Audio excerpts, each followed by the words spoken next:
Hey guys, I'm Erin Worthington with Erin Bancroft Photography, and I just wanted to talk to you guys today about how to set up flash in a clinical office. So we are actually in a doctor's office today, and when I was doing research and trying to find out what to do, like how to shoot, what my settings were going to be, there was nothing on YouTube to help me. There weren't any blog posts, there weren't any videos that I could find that would just really help me try to figure out how to set up my lighting. So I'm going to talk to you a little bit about that today, and hopefully this will help you guys later on.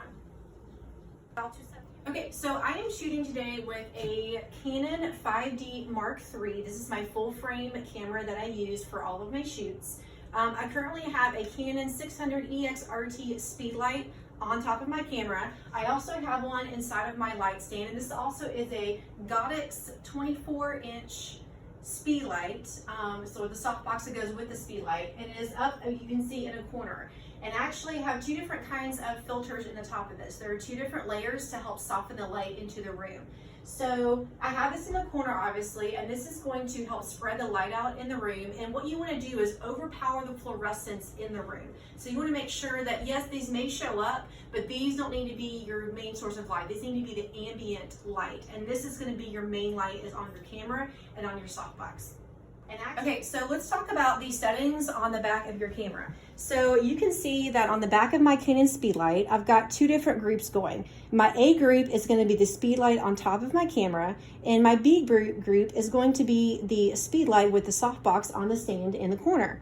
And for my A group, which is on my camera, I have it somewhere between 1/8 and 1/16 power of a flash. And on the B group, it's between 1/2 and 1/4. And it really just depends on what type of settings you're going to have. When I came in here to try to figure out what kind of light I needed to have for both the stand and on my camera, I really had to play around with it to see what would work best. But this is what I started off with, and you can see that I'm actually shooting at these types of settings, and I'm also on manual. You can see in the top I've got manual.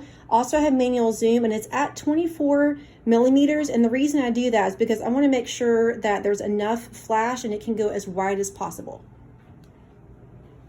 Okay, so as you can see, I'm just going to quickly explain what my camera settings are. My ISO is on 200 because you're going to have a lot of the light coming from your flash on your camera as well as the light stand through the softbox.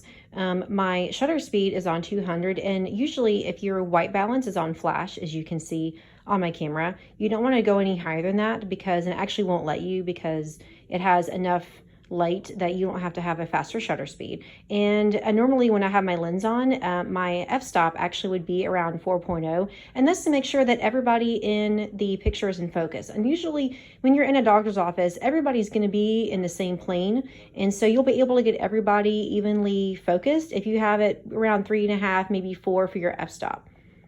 I also shoot in RAW just so I can go back to the camera if I have to, and I can fix it. But I'm going to quickly change my camera here for you. So you can see right here that my settings are on RAW, and that's so I can obviously go back into post editing and make sure that I have any kind of light I need to fix, if I need to fix any sort of exposure. Anything is better when you fix it in Photoshop or Lightroom when you are shooting on RAW, and that's so you can manipulate the photo later and you have more data to work with on your photo. So that's always important. And you can also see that my camera is on spot metering. Okay, so you can see that after taking a test shot, and this is just straight out of camera, but you can see that the entire room is lit. That yes, the fluorescent lights are still on above, but everybody is fully lit. The entire room is lit well because I've got the flash on my camera working, and I have the flash on the light stand working as well. So the lens that I'm using today is my 24-70 millimeter, and it's a really fantastic lens, and I'll tell you why I like this one. It's because I can zoom in and zoom out very quickly, and this is really good if you want to get the entire room in the shot, but also if you need to focus in a little bit more on the doctor working with the patient, that's really important too. And this is just a great lens. It's great on focus, and it's usually pretty versatile. I use it in a lot of different shoots that I do. So I would recommend doing this lens so you can zoom in and out. But even if you don't have this lens, trying to find a lens that is definitely wider, saying around 24 millimeters or even wider than that, is a good one to go with. Thanks for watching this quick tutorial. I hope this helped and helped you get ready for your next session if you're going to be shooting in a doctor's office. If you are interested in purchasing any of these things that I'm working with today, the links will be in the bottom of the YouTube video. Thanks, guys.